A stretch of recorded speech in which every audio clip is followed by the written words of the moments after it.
Hello, Brother Nash. How are you? Can you please post my own story as hidden identity? I'm a woman who is aged 33 years old. I had my fiancé, but in our Shona culture, when you stay with a man, it's just like he is your husband, even before he has paid bride price for you. So we were staying together as husband and wife. I met him when I had gone to visit my other sister who was staying in Mpumalanga. So I stayed there in Mpumalanga with my sister, even though at that time I was working as a stay-in maid for this other Indian family in Johannesburg. And then there was a man who had came to visit the place where my sister was staying. The guy was from Begersfort, but he was working on a farm. And then we spoke. We exchanged our phone numbers, and he made it clear that he was in love with me and that he wanted to be with me. I said that I was going to think about this at the time when I had returned back to Johannesburg. We would do video calls all night long talking to each other, and then I realized how lonely I was. I was ready to fall in love again because previously I had told myself that I do not want to get married again because of what had happened in my first marriage. My husband, who is my ex-husband, had lied that he was not married. I fell pregnant for him, and then just after I had fallen pregnant, I realized that he was dating another woman who was also pregnant for him, and he had a wife. He had 2 kids. So I just pictured that now I'm going to be like a side chick, and there's another side chick who is pregnant, and then the original wife who has got 2 kids.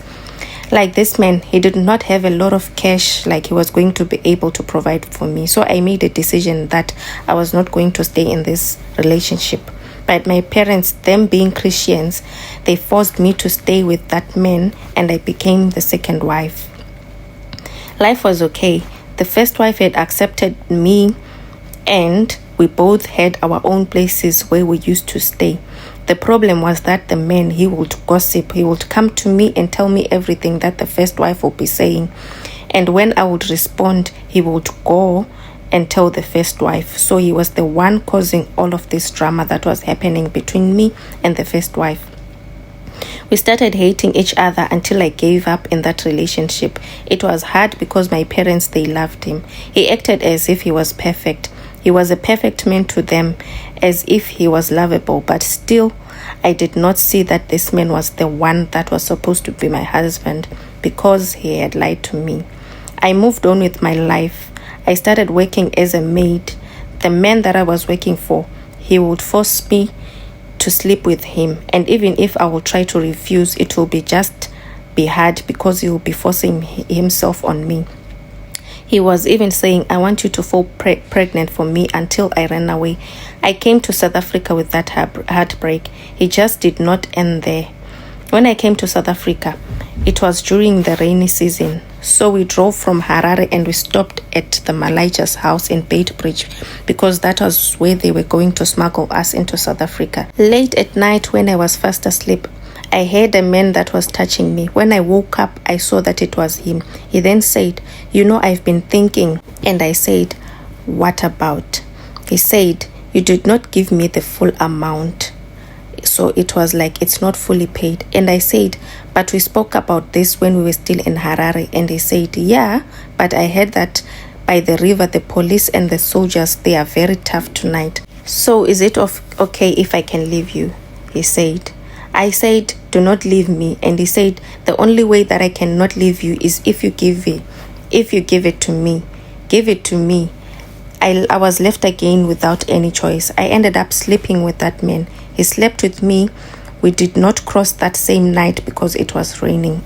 He slept with me that night, and also in Giyani at his other house he slept with me.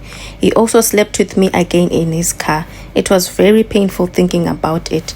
He did not use any protection. So by the time that I came to Johannesburg, I had this deep hatred towards men, and I wanted to be alone. Until I met that man from Begersfort, I started staying with him. We stayed together for a while. The challenge that came was when I was ready to give him a child, since he was a good man, but I failed to give him a child. I could not give him a child. There was this other lady who was staying on a nearby farm. She was a Tsonga speaking woman, but she was from Mozambique. We became very good friends. She then said, since your husband is someone that loves to drink alcohol a lot, you know there are some charms that you can use so that when he goes out to drink alcohol, he can only think about the alcohol only and not focus on the women that will be there. Otherwise, they are going to take him. So when she went to Mozambique one holiday, she came back with a small bag that was full of charms. She gave me those charms and I started using those charms on my husband.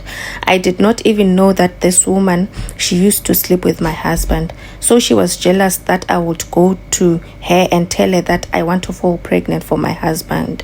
Things got so bad that my husband got sick. He got so sick and then we had to return back home to Zimbabwe. When we returned back home to Zim, we stayed a couple of months and then my husband passed away. After he had passed away, my husband's relatives, they started fighting with me because they had been told by a prophet that there were some charms that I had given to him that were making him to love me more. Those were the charms that went and affected him and caused him to have some ulcers. And indeed, he used to vomit blood. And when he would go to poop, there will be blood in the poop as well. So it seems as if those charms, they damaged his intestines. So even though they buried him, they did something that was quite strange, and I did not have any relative of mine with me to defend me. They went with me to the mortuary, and when we arrived at the mortuary, they made me to enter the mortuary. He was still naked and they said to me, you have to apologize for killing him. I did not want to do that, but they forced me and they said that they were not going to bury him. So I ended up apologizing to his dead body and I said, I'm sorry, my husband. This is what I did and I did this by mistake. I killed you. They forced me to accept that I killed him. After that, they made me to dress him up. It was very terrible looking at a dead person and I was so scared. And then after that, when we had buried him, my mother-in-law went to the grave and took some soil from his grave and gave it to me, and she said, if you did not kill my son, I want you to take this soil, put it in the bucket of water, and I want you to bath yourself whilst I'm looking at you. That is what the traditional healer had told them. I wanted to prove a point and I did that. And then after I came to South Africa, the challenge that I'm now facing is I really have a spiritual husband now. To some other people, when they hear about spiritual husbands, it's something that happens at night when they are asleep, but not to me. To me, it happens even in broad daylight. I might be at work, then someone can start to touch me. And then when that person starts to touch me, I then start to feel that I'm sleeping with that person. And I now see spams on my private part. So right now I need help. I've tried, but there is no one who can assist me as such. If there is anyone who can help me, I do come from Masowe, so I prefer someone maybe from the Red Garment Church. That is what I want. When you post my story, please tell me.